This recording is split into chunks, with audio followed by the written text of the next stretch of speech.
सांगा आता काय करायचं. सांगितलं होतं पुढे जा म्हणून, कशाला मागे थांबलात?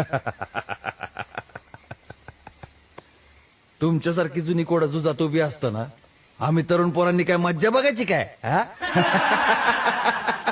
म्हणून थांबलो. आता तुमच्या अनुभवानं सांगा काय करूया.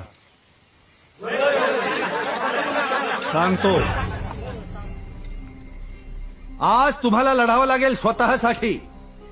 स्वतःला विचारा का लढतोय. उत्तर नाही मिळालं तर मी सांगतो, स्वातंत्र्यासाठी.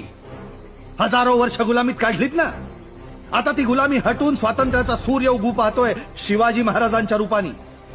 त्या सूर्याला ग्रहण लागू नये म्हणून आज लढायचं. मला माहितीये तुम्ही सगळे दमलेले आहात, त्रासलेले आहात, जखमी आहात, पण आज हे असंच सोडू नका. या जखमांकडून, तारवटलेल्या डोळ्यांकडून, धपापणाऱ्या छात्यांकडून बक्षिसी